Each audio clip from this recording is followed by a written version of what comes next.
Let's speak now to David Otto. He's the director of the Geneva Centre for Africa Security and Strategic Studies, and he joins me now live from London. Thank you so much, sir, for joining us on the program once again. Now, do you see the release of these four ministers as a breakthrough into getting this country back into order? I think it's a positive step forward. But you've got to remember that about 200, key government officials have been detained, and some of them have been put under house arrest. So I think just releasing four is a positive step.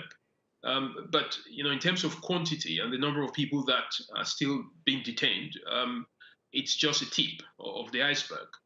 Of course, what we've got to remember is that those that have also been released, are not free. So they're still under some kind of military surveillance and perhaps house arrest, just like the prime minister was or is. So it's still a long way, and let's see how much pressure will be put on the military to make some concessions as we're watching. Right, speaking of pressure, alongside the US and the EU, Saudi Arabia and the UAE have also called on the military to step back so the country can regain its democratic rule. What role does the UAE and Saudi Arabia play here, and how much leverage do they have on Sudan? I think at this point in time, the military needs the support of Saudi Arabia, of UAE, needs the support of the United States, and without it moving towards some level of concession, it will not give them some kind of recognition that they do require. But the military has already achieved its aim. It has overthrown the civilian government. Even though it is saying that it would restore the prime minister, I think the aim of the military was to take out those key ministers that did not align with its policies, and are calling for the reinstatement of a transitional government. What will happen is that new ministers will be put in place, those that perhaps will play the dance to the tune of the military. So these pressures that are being put in place are good.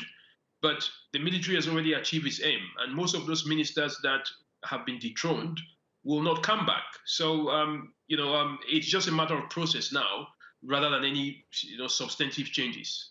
So if the military does indeed step back, how do you see this playing out? How do you see the reformation of the government? Now, the way it's going to work is the military is not going to step back. It is going to say we will share the transitional, Supreme Council with the civilian government. It is still going to retain the security and the defense. It's going to go back to the same way that it was before, but the difference is personalities will change. The military would now have the opportunity to bring in or to coerce individuals that would play to its tune, as opposed to the former government or the former transitional government. So the military has achieved its aim. They've taken out the people that they do not like. They have the guns to, back that up. And all these condemnations by the international community, the UN, the AU, Saudi Arabia, and all other governments, it's just a waste of time. The deed has been done, and those who are not, in favor of the military engagement in the transitional government are gone, and they won't be coming back. Right.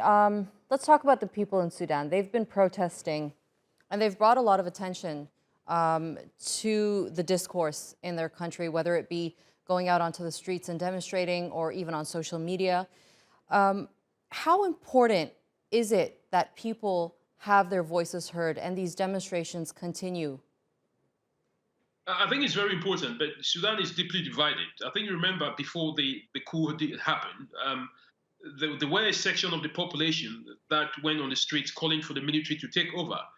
But you've got to remember that in 2019, the same population was responsible for the military, stepping in to, overthrow the then leader Omar al-Bashir. That was not condemned as much as, the current coup d'etat has been condemned.